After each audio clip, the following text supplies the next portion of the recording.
Saya ingin membentangkan tentang pengenalan etnik Cina Mandarin. Pada awalnya, sejarah Cina ini bermula lebih daripada 5.000 tahun lalu dengan kebangkitan tamadun awal di lembah Sungai Kuning. Dinasti pertama yang dikenali ialah dinasti Xia. Lepas itu, seterusnya diikuti dengan dinasti Shang dan dinasti Zhou. Selama berabad-abad, berbagai dinasti lah yang telah muncul dan jatuh, termasuk juga dinasti Qin dan yang telah menyatukan Cina pada abad 221 sebelum Masehi, dan dinasti Han pula dia yang mempopularkan budaya Han tersebut. Pada abad ke-19, orang Cina pula mula bekerja di bahagian kawasan pertombongan dan pertanian, and then mereka masuk ke Malaysia dengan membawa tradisi dan budaya mereka. Start dari situ, bahasa Mandarin menjadi dialek utama dalam Malaysia. Bukan itu sahaja, bahasa Mandarin ini dituturkan lebih daripada 1,3 bilion orang di seluruh dunia. Ia adalah bahasa Cina utama di utara dan barat daya, serta di negara-negara Taiwan, Singapura, dan Malaysia. Tidak lupa juga dengan di Indonesia. Akhir sekali, mengapa bahasa ini kerap digunakan? Yaitu kerana bahasa ini memiliki struktur yang unik dengan sistem penulisan yang menggunakan karakter dan tonaliti yang berbeza, yang menjadikannya menarik tetapi juga mencabar untuk dipelajari. Itu sahaja daripada saya. Sekian, terima kasih. Latar belakang Cina Mandarin. Bahasa Cina Mandarin atau lebih dikenali sebagai Putonghua di China merupakan salah satu daripada pelbagai bahasa atau dialek yang terdapat dalam keluarga bahasa Cina. Mandarin adalah bahasa rasmi Republik Rakyat China Taiwan serta salah satu daripada 4 bahasa rasmi di Singapura. Selain itu, bahasa ini juga dipertuturkan oleh komuniti Cina di banyak negara di seluruh dunia, termasuk Malaysia, Indonesia, dan negara-negara lain yang mempunyai populasi Cina yang besar. Perbezaan latar penggunaan bahasa Mandarin dalam pemerintahan. Dari segi asal Mandarin menjadi lebih Mandarin adalah bahasa yang paling banyak digunakan di pemerintahan Parti Komunis China daripada 1 yang bermula pada 1949. Cantonese berasal dari wilayah Guangdong. Kerajaan China berusaha untuk menyebarkan penggunaan bahasa termasuk Mandarin kawasan seperti ke seluruh negara bagi mengatasi masalah bahasa digunakan secara meluas yang berbeza-beza di kalangan komuniti Cina di luar negara. Seterusnya, terutamanya di Malaysia, bahasa Mandarin memainkan peranan yang penting Syarikat dalam sistem pendidikan, terutama di sekolah-sekolah vernakular Cina. Mandarin menggunakan sekolah-sekolah utama, yaitu Mandarin diajar sebagai bahasa pengantar untuk subjek-subjek tertentu. Setiap perkataan dalam Mandarin juga digunakan untuk pengajaran sejarah dan budaya bergantung pada nada yang digunakan. Walaupun bahasa Melayu adalah bahasa kebangsaan yang mempunyai lebih banyak nada, yaitu 6 atau 9 bahasa Mandarin bergantung kepada penghalasan yang digunakan di Malaysia. Akhir sekali, kosakata. Selain itu, kosakata dalam Mandarin lebih standard dan Mandarin juga menjadi wilayah yang bertutur dalam Mandarin. Walaupun terdapat beberapa variasi, perkataan-perkataan utama dan istilah dalam Mandarin adalah seragam di seluruh kawasan yang menggunakan bahasa ini. Penguasaan bahasa Mandarin Cantonese mempunyai kosakata yang berbeza, hanya di kalangan yang seringkali tidak digunakan dalam bahasa juga di kalangan golongan profesional dan perbezaan antara Cina Mandarin dan Cina Cantonese. Saya akan membentangkan tentang kaedah kajian. Kami menggunakan 2 kaedah, yaitu kaedah kepustakaan dengan menggunakan sumber sekunder seperti buku, jurnal, dan artikel. Kaedah kedua ialah kaedah soal selidik, iaitu menggunakan borang soal selidik dalam talian, iaitu Google Form yang diberikan kepada responden. Dan seterusnya ialah dapatan kajian yang meliputi data demografi dan data bagi setiap domain seperti rumah, sekolah, IPT, tempat kerja, dan media sosial. Seterusnya, saya akan membentangkan dapatan kajian bagi domain di tempat kerja. Soalan pertama yang ditanya ialah, adakah Anda menggunakan bahasa Cina dalam perbualan seharian di tempat kerja?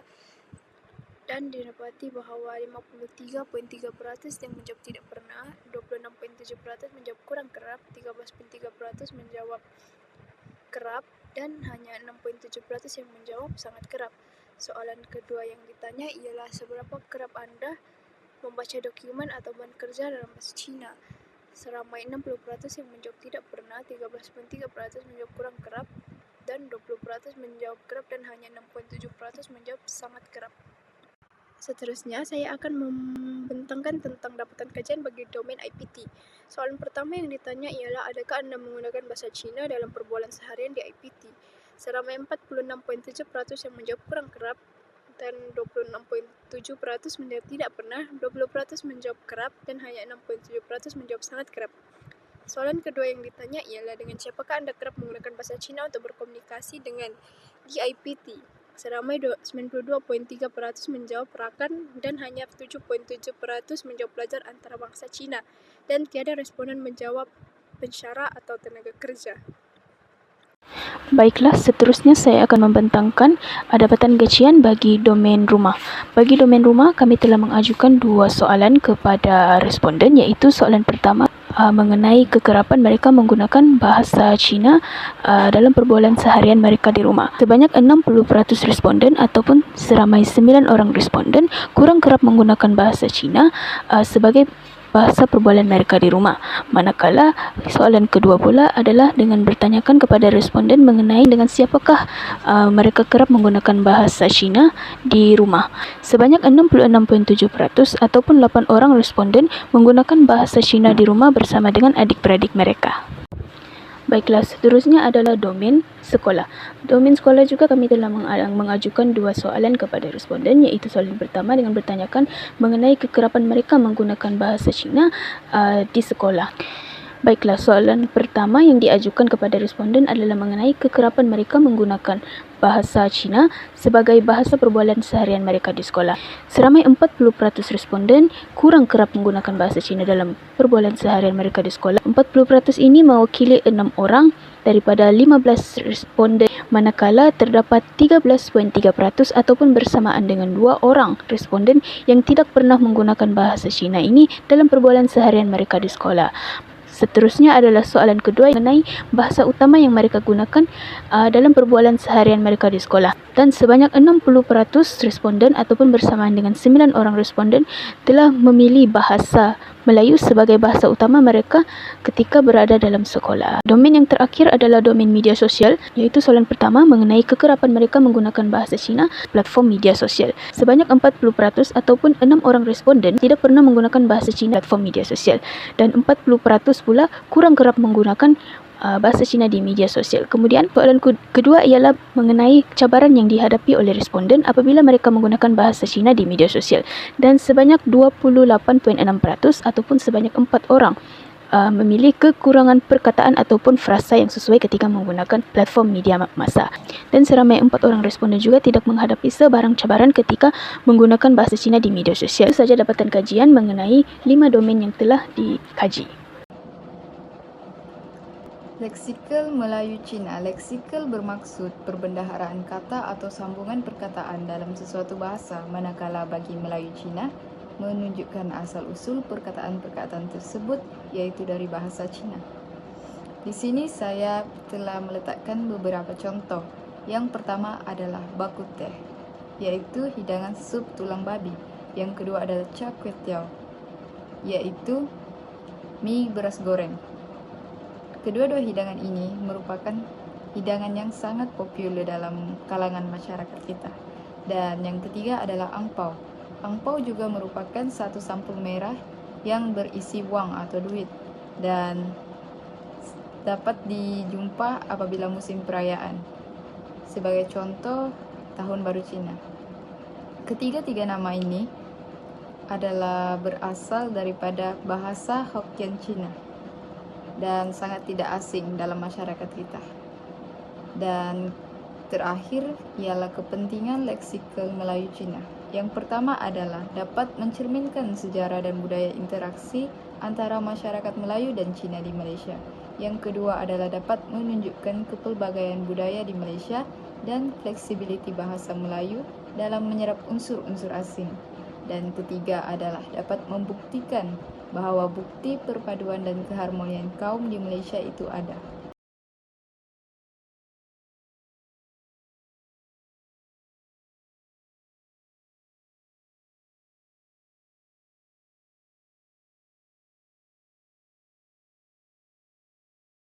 Faktor kemerosotan bahasa Cina Mandarin yang pertama ialah faktor penggunaan bahasa kebangsaan. Di Malaysia, bahasa Melayu merupakan bahasa kebangsaan yang digunakan sebagai bahasa pengantar sehari-hari. Perkara ini menjadi salah satu faktor yang menyebabkan penggunaan bahasa Cina merosot dalam kalangan masyarakat Cina yang tinggal di Malaysia. Hal ini dikatakan demikian karena mereka lebih cenderung memilih menggunakan bahasa Melayu maupun bahasa Inggris untuk bertutur dengan masyarakat yang ada di Malaysia. Dengan itu, penggunaan bahasa Mandarin akan berkurangan. Faktor yang kedua ialah faktor kurangnya sokongan pendidikan formal. Di Malaysia, terdapat beberapa sekolah vernacular yang ditubuhkan, seperti Sekolah Jenis Kebangsaan Cina SJKC. Namun begitu, pendirian sekolah vernacular ini mendapat kritikan daripada segelintir masyarakat yang ada di Malaysia.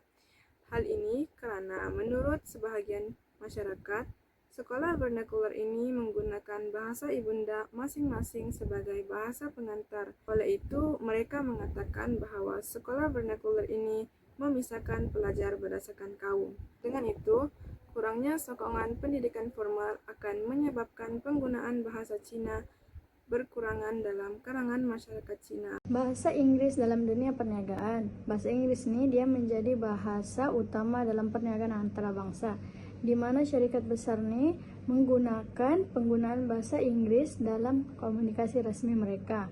Oke, yang seterusnya faktor globalisasi dan penggunaan bahasa Inggris. Bahasa Inggris ini dia menjadi bahasa utama dalam pendidikan, perniagaan, dan teknologi. Jadi menyebabkan generasi muda ini lebih menguasai bahasa ini untuk memperoleh pekerjaan yang lebih baik. Perubahan dalam struktur keluarga. Contohnya macam keluarga modern, terutama yang tinggal di bandar, bahasa Inggris ini lebih sering digunakan oleh ibu bapa dalam persekitaran kerja. Dengan itu, mereka akan lebih cenderung mengajar anak-anak mereka berbahasa Inggris. Seterusnya, bahasa Mandarin dan komunikasi sosial. Bahasa Mandarin semakin jarang digunakan terutama di kalangan orang muda. Bahasa Melayu dan Inggris lebih difahami oleh semua bangsa, dan Cina Mandarin hanya digunakan dalam keluarga atau majelis tertentu.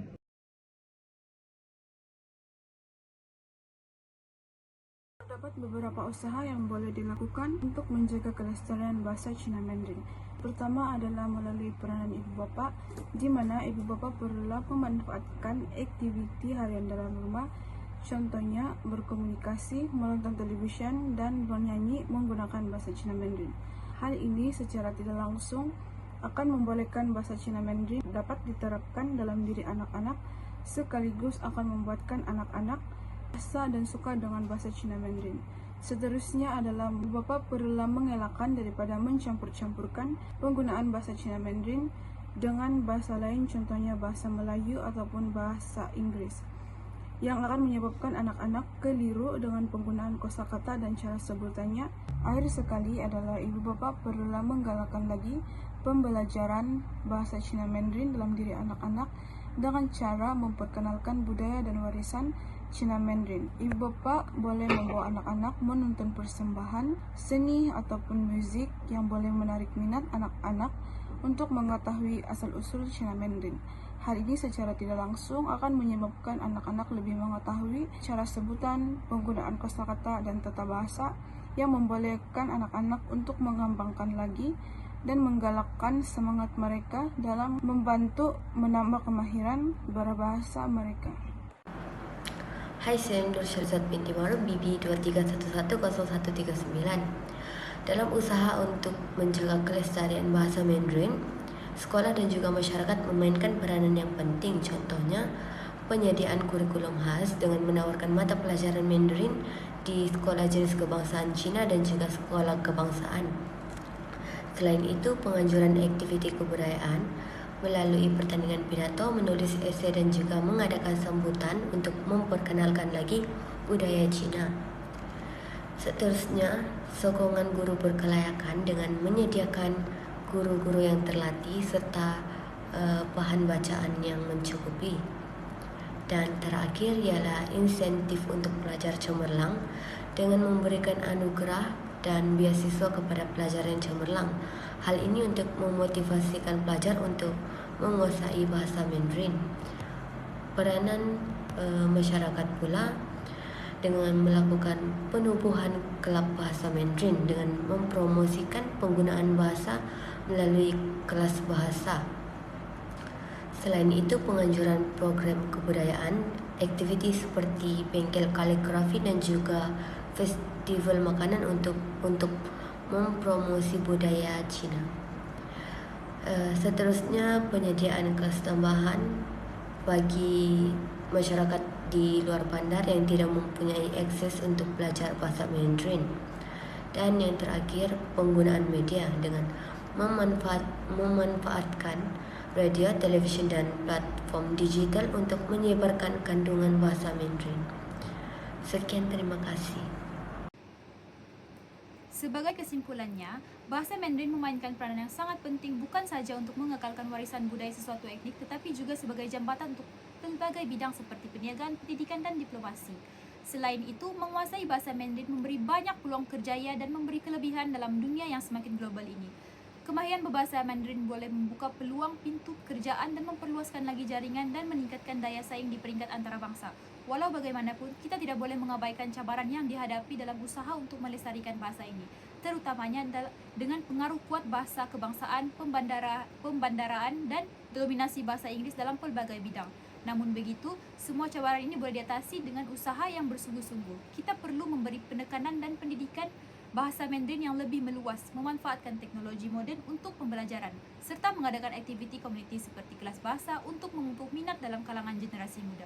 Meskipun banyak cabaran yang dihadapi, bahasa Mandarin tetap merupakan harta yang tak ternilai bagi komuniti Cina kerana ia adalah identiti mereka yang dikenali dunia. Sejak dahulu lagi, bahasa ini telah berkembang dengan pesat dan diterima oleh pelbagai lapisan masyarakat. Ia kini menjadi bahasa yang penting dalam bidang ilmu dan komunikasi. Oleh itu, adalah sangat penting untuk kita melestarikan bahasa Mandarin agar ia terus relevan dan tidak hilang di telan zaman. Pelestarian bahasa ini bukan saja mempertahankan budaya, tetapi juga memberi kekuatan dan mempertahankan etnik dan bangsa yang menggunakannya. Sekian, terima kasih.